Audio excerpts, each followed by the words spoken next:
between Clackamas County, the Clackamas County Center, and Portland State University. As you know, that it has two different legs of that. That is the one along Clackamas County Center to Gateway, the I-205 leg, and then once coming off the steel bridge on the west side of the river, the new alignment that goes down toward Union Station and the Greyhound bus, and then comes on 5th and 6th Avenues up to Portland State University.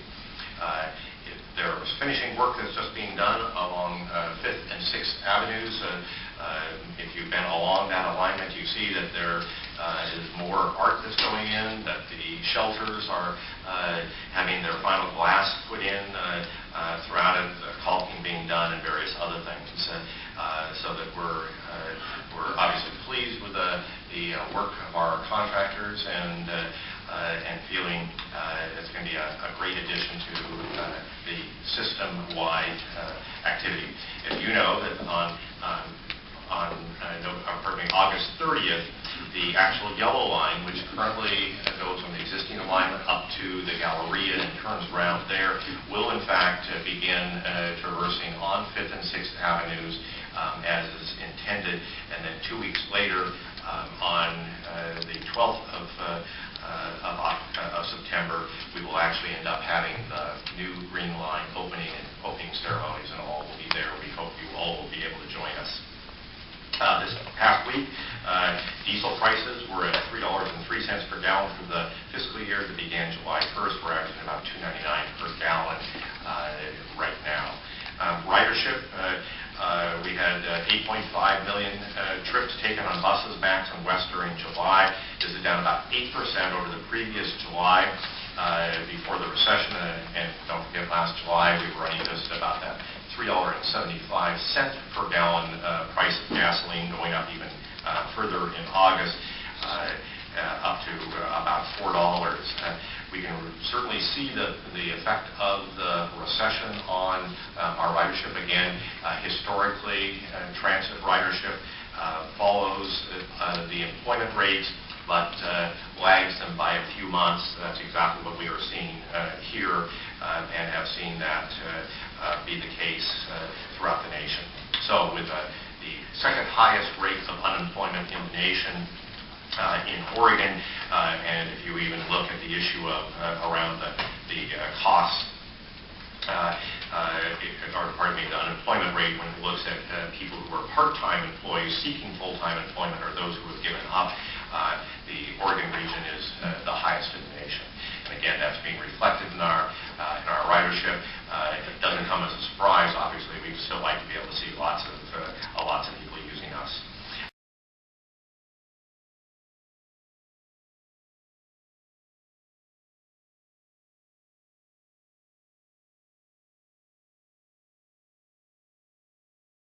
Lastly, I would focus some on the stimulus projects. We're seeing more and more of our projects are continuing to be able to move forward. We've completed a handful of projects, and this week we are beginning the $1.5 million Southgate Park and Ride project.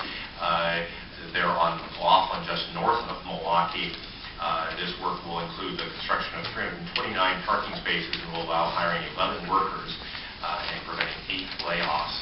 Again, the stimulus projects are, from our perspective, obviously most important to be able to put people back to work who would have either been laid off or had been laid off, and also building essential infrastructure. For us, that Park and Ride will be an important service. It allows us to be able to reroute some of our buses from laying over in downtown Milwaukee. And likewise, over time, as the opening of the Port Milwaukee Light Rail would come after 2015, that location will have less value as a park and ride, but it will serve for what we long-term need, and that is a base for our lift operations in the southern part of our region, and that will be that will be an ideal location for them. The park and ride itself will be complete by the end of November. With that, I'd be happy to answer any questions or about the delegated authority of the board as well.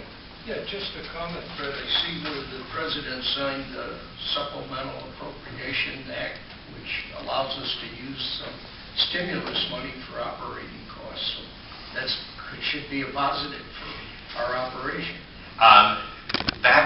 Actually, because of the nature of one category of where grants were able to be utilized, and that is in preventative maintenance, we had that ability by being able to utilize dollars from stimulus into preventative maintenance and essentially using those dollars. So this was very important to a number of transit properties across the country.